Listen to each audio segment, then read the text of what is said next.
Hey, what's up, guys? This is Coach Chase Rumert, DFW Penguin Basketball, penguinhoops.com. Hey, I want to talk about a quick topic before we get into that. Like, comment, subscribe, share this with someone that you know that has a kid that plays youth sports, whether it be basketball, football, baseball, or just someone with a child that you think that this video will actually help out with.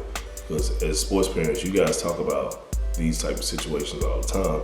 Hence, why I created this channel for you guys to help you out even more. But this video should be pretty quick. I hope I don't get long-winded on it. But I want to talk about this. It's really important. Okay. Parents. Okay.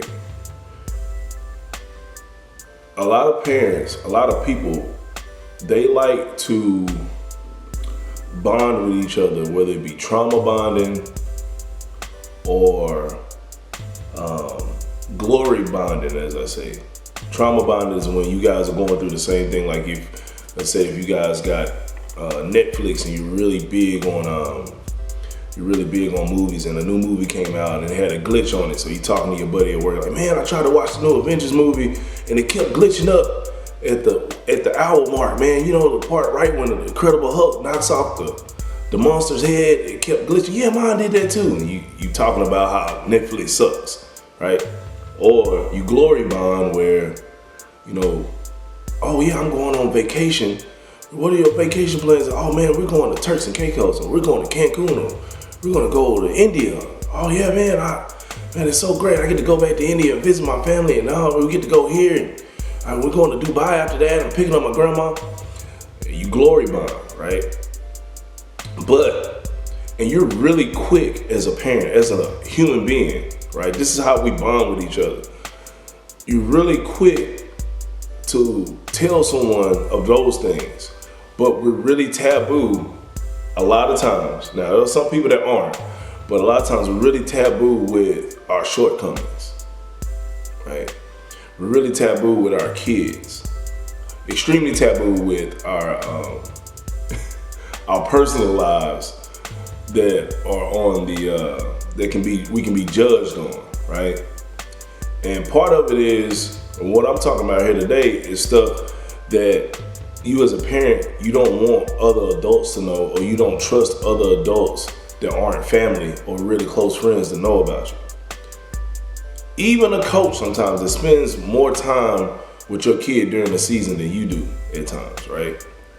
Depending on what sport you play and things of that nature, right?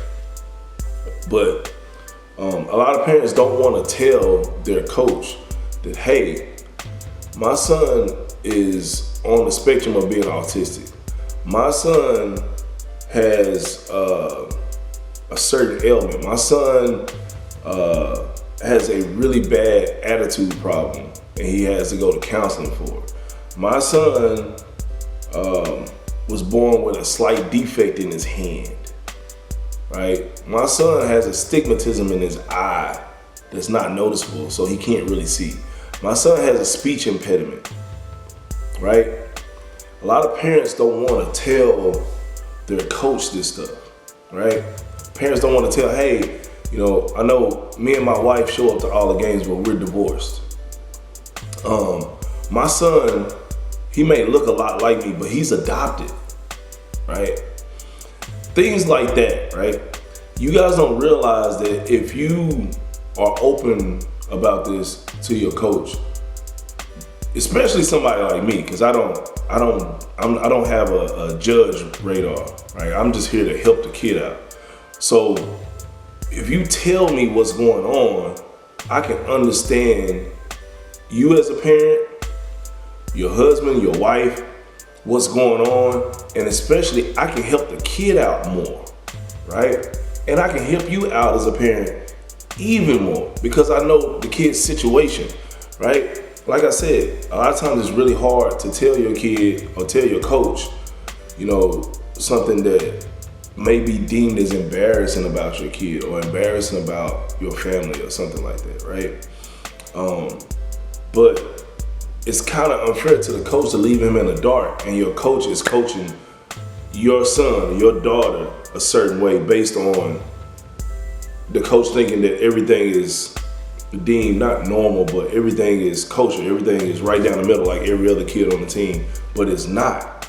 So if your kid is 70% deaf, 60% deaf in the right ear, and I'm yelling at practice, and your son's not listening, I'm getting on his butt, making him do push-ups because he's 60% deaf, and you like, in your mind's like, oh, I want coach to treat my son like everybody else. I don't care that he has this special need, right? I want my son to be able to handle it, even though, and be treated like the rest of the kids. No. Your son is 60% deaf in his ear. He can't hear me. That's why he's not paying attention. You need to tell the coach that, right? You guys are separated and one parent lives in Canada, but they come down every other week for work or something, right?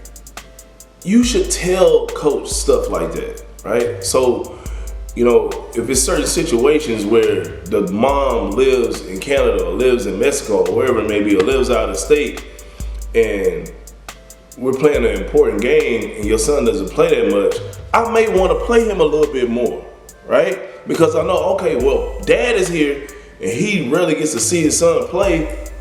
If it's a certain situation, I know now I'm not going to compromise the game, but if it's a game where we're blowing the team out or we're getting blown out, and I know this, and I see the dad there that lives out of town, I'm not going to play him his normal 4 minutes a half because he's not one of the better players on the team. I'm going to play him a little bit more, right? All of this stuff is important, right? And I know, like I said, with school coaches, with some dad coaches, you can't really tell them all this stuff, right? Because they may handle it wrong. But with certain coaches, especially if you get a wave or a vibe or order from this coach that he actually cares a lot about the kids, it's okay to tell them, especially a school coach, right? Especially when your kid is really, really young, like 5, 6, 7, 8, 9, 10 years old.